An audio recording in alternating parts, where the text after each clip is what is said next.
So Joseph has gone through spiritual suffering and a suffering of isolation. So what do you suppose God is planning for him next? Here it is. Suffering unjustly. Suffering for doing what is right. Boy, don't we like this one. It's just, I scratch my head with this one. But listen, Joseph serves Potiphar faithfully, so much so that he rises to great influence and becomes the overseer of Potiphar's household. And just as life is becoming bearable again for Joseph, Potiphar's wife tries to seduce him. But Joseph does the right thing. He runs from adultery. But hell hath no fury like a scorned woman. And she lies to her husband about Joseph. And in spite of his righteousness, he is thrown once again into the pit of prison. Now, think about this. Man, Joseph is suffering for doing the right thing. It would have been so easy for him just to give in. But he didn't. And you would think that God would have rewarded him right there on the spot by exonerating him. But he didn't. Why? Because God allows undeserved suffering to fulfill his divine purpose in our lives. So listen to what happens next, because this is amazing. Chapter 39, last part of verse 20.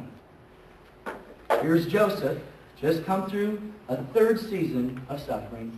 But while Joseph was there in the prison, the Lord was with him. Remember, this is not a Joseph story. This is a God story. The Lord was with him, and get this, this is so moving.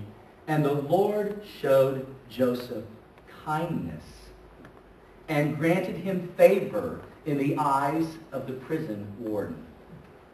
So once again, because Joseph refused to let suffering take him down, and he refused to get mad at God, even though he was suffering for doing the right thing, Joseph refused to backpedal.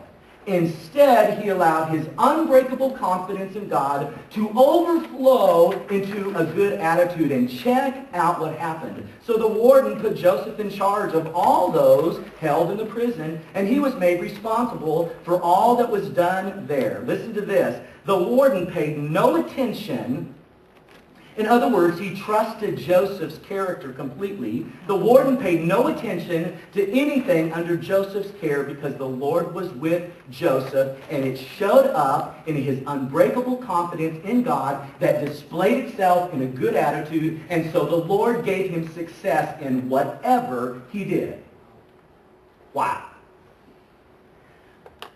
Listen, every point of suffering that Joseph went through prepared him in a specific and pointed way to become what God meant for him to become. The seasons of suffering in his life were like building blocks of character, because God wanted Joseph to become a great man of character so that he could save him, listen, to become the savior of all Egypt and to become the rescuer of the children of Israel. That was God's divine purpose for Joseph. Now, church, hear me. This same concept, building block of suffering concept, is applicable for us today. When we go through seasons of suffering, and we are struggling to have any kind of good attitude, and we are struggling to make any kind of sense out of it, we need to stop and we need to say to ourselves, I am here by divine appointment, and I am being prepared for his divine purpose. Will you say that with me? I am here by divine appointment, and I am being prepared for his divine purpose. Regardless of the seasons of suffering we are going through, this truth is a fact. We are exactly where we are today by divine appointment, and we are being prepared for God's divine purpose in our lives. My friends, that's why a good attitude in suffering defines us. Because every season of suffering is preparation for God's divine purpose in our life. So here's Joseph again in the pit of prison, whistling. Maybe not whistling, but making the most out of a bad situation. But then something divine happens. Pharaoh's butler and baker are thrown in prison, and God gives Joseph the opportunity to interpret their dreams. And after his interpretations prove accurate, I'm sure that Joseph was thinking, well, maybe this will be my ticket out of prison. Maybe since I've given God the glory for the gift that he's given me to interpret dreams, and maybe because my interpretation turned out well for the cupbearer, maybe he will remember me and help get me out of this prison. Help get me out of this season of suffering. But the cupbearer forgot all about Joseph. And for 2 more years, Joseph endured the suffering of waiting. I don't know if that's going to stay. Some of you are going through the suffering of waiting today. Waiting on God to move. Waiting on God to build a church. Waiting on God to work. Waiting on God's timing. Waiting to get on with what God has called us to do and equipped us to do. But it's just not his timing.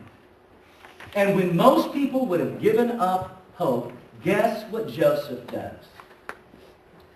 Joseph lives with a quiet confidence before God that evidenced itself in a good attitude as he endured suffering.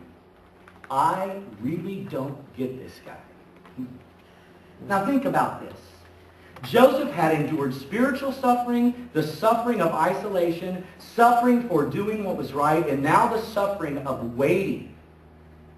But then, 2 years, 2 long years of waiting, 2 years down the road, Pharaoh has a dream. And no one can interpret his dream. And Joseph is remembered and brought out of prison to interpret his dream. His interpretation seems truthful and accurate, and his wisdom seems compelling to Pharaoh. So, get this. After 13 years of suffering, from the age of 17 to 30, after 13 years of suffering, Joseph rises from the pit to the pinnacle and becomes the prime minister of all Egypt. So at the age of 30, Joseph becomes second in command of all Egypt. And we love this part of the story because we love to see Joseph exonerated. We love to see his dreams become a reality. And we love to see that God, remember, it's a God story. We love to see that God had this amazing divine purpose planned all along for Joseph. But here's what we need to remember. Because sometimes we want to get to the end of the story real quick. Here's what we need to remember. It took 13 years of suffering for God to prepare Joseph for his divine purpose for him. And it took 13 years of Joseph actively living out an unbreakable confidence in God that displayed itself in a good attitude before he was ready to embrace his divine mission. Somewhere on the top, and I don't know if I'm going to, if it falls off, it falls off. I didn't practice this, by the way. Is it going to stay? Okay. Just imagine this on the top, okay? Somewhere on the top of all these building blocks of suffering is a block called suffering rewarded. Because there is a time and a place where God rewards our suffering. That doesn't mean that we'll never suffer again, because God is always at work in our life. But the good news is there is a time and a season when we have successfully come through a season of suffering where God rewards us. My only advice in this season is not to get too comfortable in this season, because we never know how long it's going to last, because God's always at work in our lives.